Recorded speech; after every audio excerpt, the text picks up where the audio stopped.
Hi everybody, this is Gad Saad. Some of you may remember that back in 2017 I was asked to appear as an expert to testify in front of the Canadian Senate regarding Bill C-16. And in that testimony I offered the following prophetic words. The slippery slope of totalitarian lunacy awaits us. Some are now proposing that racial categories constitute biological essentialism, and instead we should respect racial self-identities. This is known as transracialism, as per Rachel Dolezal, born white but who self-identifies as black. Now listen to the next words. How long before the government tables legislation to combat bigotry against the transracial?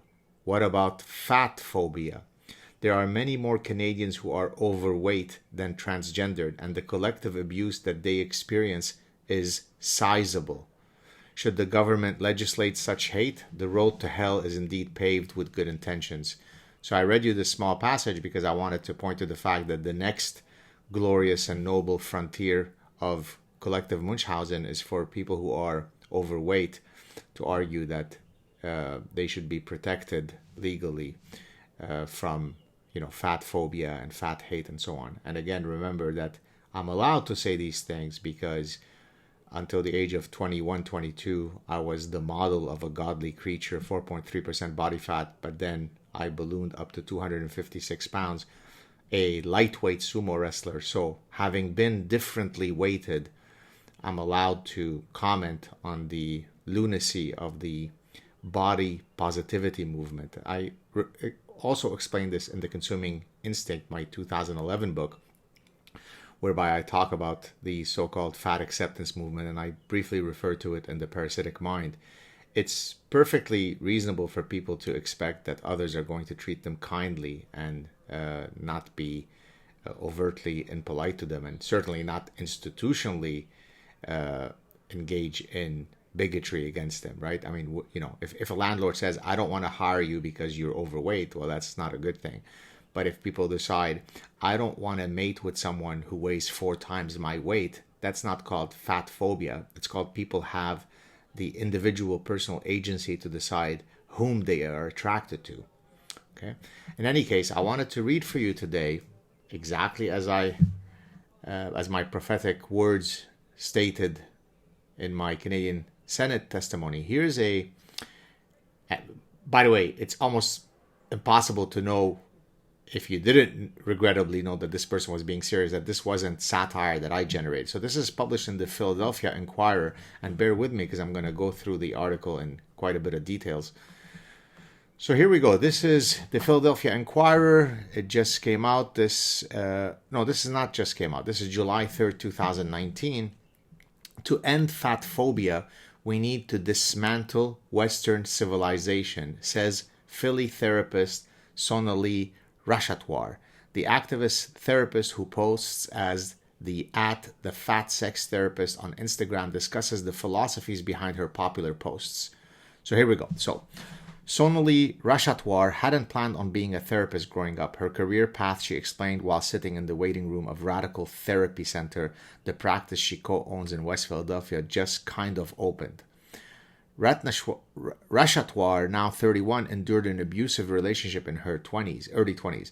After college, she started volunteering for a domestic violence response team, an experience that showed her that she enjoyed working with other people who had lived through traumas.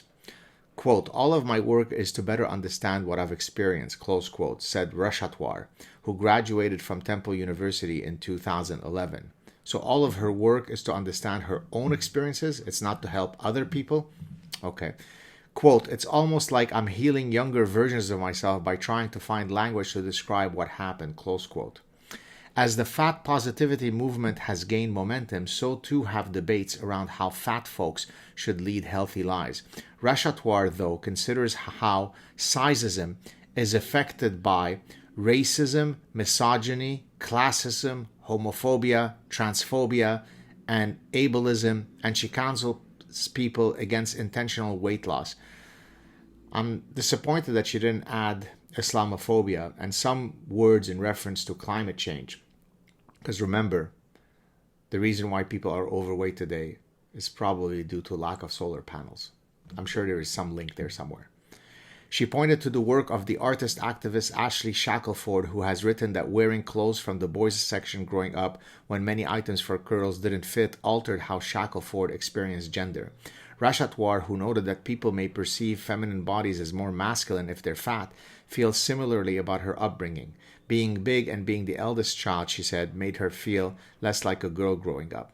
Her perspective, one of a fat South Asian non-binary person, has gained enhanced notoriety through Instagram, where she often posts Telegram-like advice to the account at the Fat Sex Therapist. Last July, she celebrated 4,000 followers. Today, her follower count approaches 20 times that. She posts her advice in colorful blocks of text. Your body is an heirloom. Do you consume porn with bodies that look like yours? And then expands on those concepts in the captions. Rachatwar traces contemporary fat phobia to colonial brutality and how enslaved people were treated. Citing research advocate Caleb Luna, Rachatwar said curing anti-fatness would mean dismantling society's foundation. Quote, I love to talk about undoing Western civilization because it's just so romantic to me, close quote. By the way, some of you know that I've experienced a huge weight loss over the past while. I'm now well below 200 pounds. And frankly, I did it not because it, offers me greater health profile. I did it because it's my attempt to dismantle Western civilization. I felt that when I was overweight, I was going against colonialism. I was supporting colonialism, but now I'm fighting colonialism by being thinner. So it all makes sense. I agree with this person. Then she puts a whole thing from her Instagram. I'll pass. I won't read that. We asked Rachatwar, a proud South Jersey native, about Instagram therapy, controversy over some of her comments, and how fatness affects sexuality. This interview has been edited and condensed for length and clarity. I'll try to pretty much read most of it. So on the effects of fat trauma, quote, what some folks think is trauma is like the event itself that happened, like the car accident that I got into is the trauma. But that's the event. What trauma is what gets stuck in my body and the way that I react when I'm in a car in the future and it stops really quickly. That's a trauma response.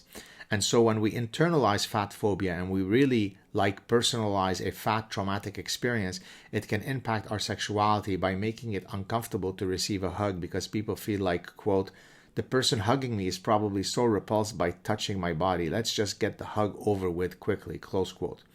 Even though sometimes we're starved for skin touch, some of the fat clients that I work with, the only time when people touch their bodies is when they pay for a massage or when they're paying for Reiki or some other kind of somatic body work, and that can feel devastating when that's the only time that someone's affectionately, lovingly, caringly touching your body. Then the next question, how self-worth can influence sexual interaction.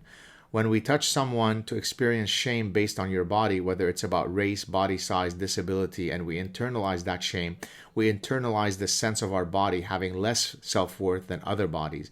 Quote, when we internalize a low self-worth and our body having less value, we might be less likely to experience pleasure within a sexual relationship or to ask for the type of touch we want and don't want within a romantic relationship, or to be able to even stop a sexual encounter when we want it to stop. So look how many elements of victimology are incorporated. Colonialism, racism, misogyny, all sorts of other trauma. So being overweight and the way that other people might respond to you being overweight is now the frontier of the civil rights movement. So there is no personal agency. So for example, when I ballooned from 120 something pounds in my early 20s, where I had 4.3% body fat and an 8-pack that basically is only available in Greek mythology, and then I ballooned to 256 pounds, in my case, it's because of my Lebanese Civil War trauma experience. It's not because I overate. It's not because I made personal decisions that made it such that the number of calories I consumed were more than the number of calories I expended. So over many years, I doubled my body weight.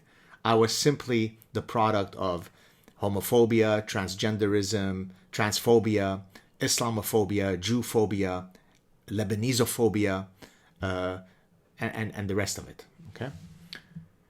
Being an Instagram therapist, it's super overwhelming sometimes because with so many followers on Instagram, it feels like there's a pressure to produce content all the time, and I feel like I need to be putting out something new and super profound, like no one's ever heard of this concept every day. But I don't do that because that's so overwhelming. A lot of folks will reach out into my DMs and ask really personal questions.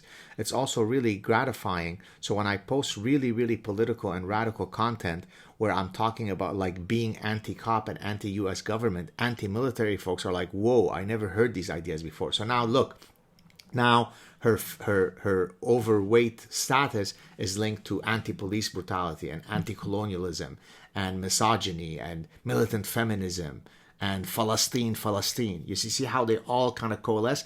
The Zionist occupation in Palestine is linked to fat phobia. These are all intertwined. Solar panels intertwined with my having been overweight. It's all linked. It's all systems of oppression. Racist. Her comments on the Christchurch shooter. Remember the maniac who shot up a whole bunch of people around the mosque? So now we're going to link fat phobia to Islamophobia. Quote, the language that I used in that talk that I gave was actually that I was not surprised that the person who shot up the mosque in Christchurch, New Zealand, was also a fitness instructor. I was not surprised by that because people who are Nazis, people who are white supremacists, people who are trying to think of the perfect race are also super fat phobic. Oftentimes it's very eugenic. You probably don't notice, but Adolf Hitler is the one who started the, you think of the 1980s, Jane Fonda craze. I can't remember the word, the jumping up and down stuff. It was really Adolf Hitler who started this whole fitness craze, because he's a Nazi, and she explains to us here, a lot of Nazis are really fitness instructors. So you think of Goebbels, you think of Himmler, you think of Hitler. What did they have in common? They were into jazzercise. That's the thing. And that's how you end up with eventually having the Christchurch shooting. It relates to fat phobia and how Nazis promote fitness. That's really what it is. It's not personal agency. It's not, and remember, I won't point to this person. In my case, it's not because I made wrong personal decisions that made me overweight. There's someone else to blame for what I put in my mouth. Okay, remember that. It's very, very important to never own to your trials and tribulations. It's always someone else's fault. It's much more laudable and noble to do that. In my case, as I said, I blame fat phobia. I blame militant feminism. I blame everybody other than the fact that I overate at a Chinese buffet. All right. On pushing for better health access. An almost universal collective fat traumatic experience is like going to the doctor, and how BMI and the body mass index scale is used universally to categorize and pathologize bodies based on fatness. Remember, there's absolutely no proof that being 400 pounds results in ill health consequences. As I always explained to my physician when he would tell me to lose weight, first of all, weight is a social construct, right? It's my lived experience that determines what my weight is. Gravity is a social construct, as Alan Sokal explained to us in his 1996 paper. He's a physicist. So what do you mean BMI? What you define as a BMI of 37, I define it as 21, right? It's my lived experience. I feel good in my body. So don't tell me, doctor, to lose weight. There is no link between being overweight and diabetes. And anyways, diabetes, that's just pathologizing, how your body responds in terms of how it synthesizes your blood sugar levels. Bigot, stop it. One really important macro way that we would have to undo fat phobia would be to finally get rid of BMI, to not use it for insurance purposes. Exactly. Get rid of metrics that capture statistical regularities regarding health outcomes. That's just bigotry. Data is bigotry.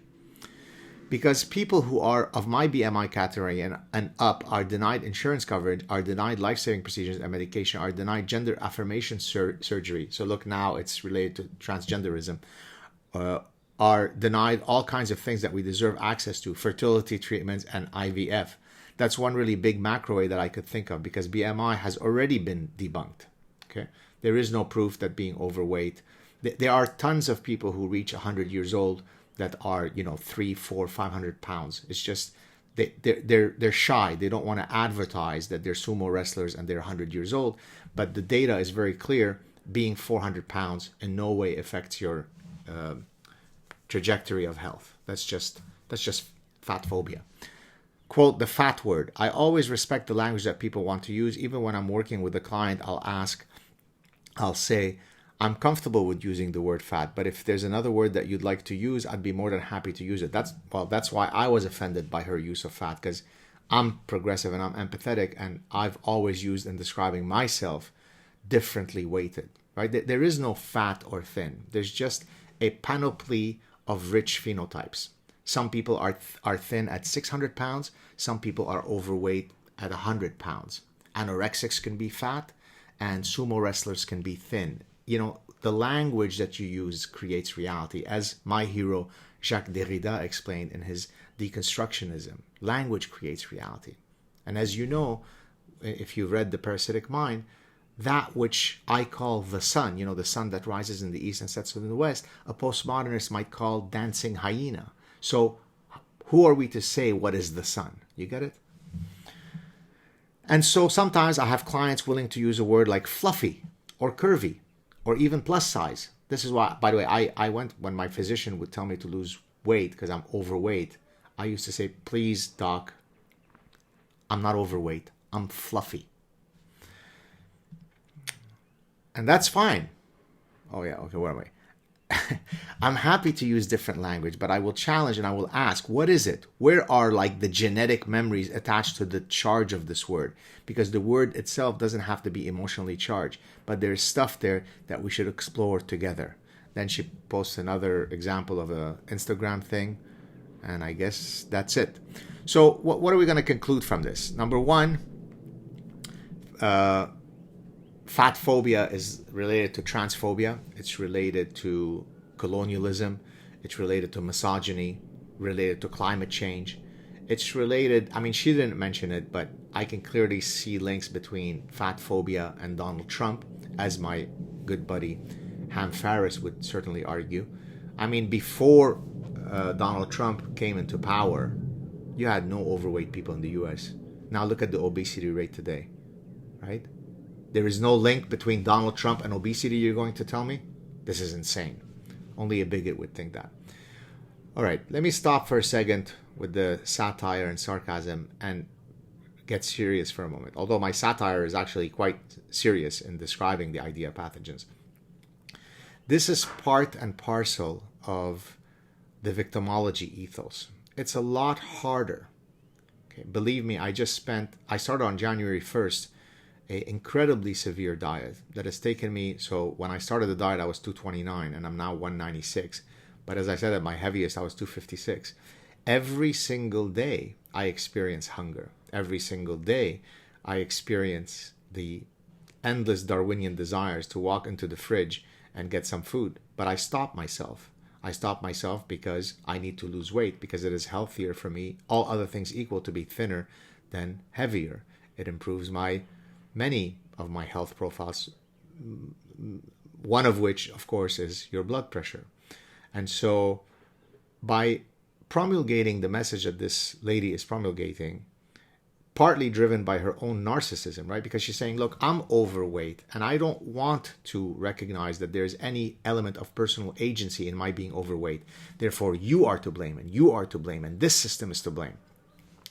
Now, if you want to do that for your own trajectory of self-delusion, that's fine. But when you become an Instagram therapist and you espouse that message to other people, then you are responsible for causing harm. Because there are very few things that are as incontestable in medicine than the link between being overweight and bad health consequences. Now, of course, you could be overweight and exercise a lot, or be thin and never exercise, and the overweight person might actually be in better health.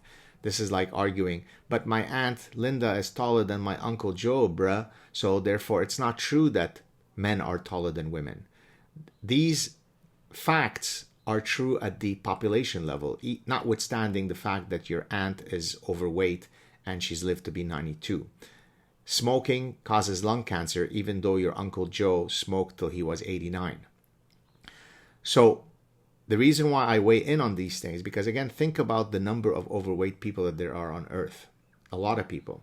Should we be espousing a message that says, hey guys, you know what? If you just lose 5% of your body weight, even 5%, your markers are going to really improve. Do we empower people with accurate information that allows them to live more fulfilled lives? Or do we tell them, hey, when people don't swipe right in your Tinder thing because you're 900 pounds, that's not because people don't like to sleep with 900 pounds people. That's just because they are fat phobic. They're Islamophobic. That's because of solar panels. That's because of Donald Trump. That's because of systems of colonial oppression. It's a lot easier to espouse this lunacy than to spend the next 3 years on a diet to bring your weight to the right weight. And again, I speak from experience. I'm hungry right now as I'm doing this clip. But if I want to live a long and healthy life, knock on wood, I have to use real information in the real world in judging my trajectory, in shaping my trajectory. And all other things equal, being thin is better than being overweight.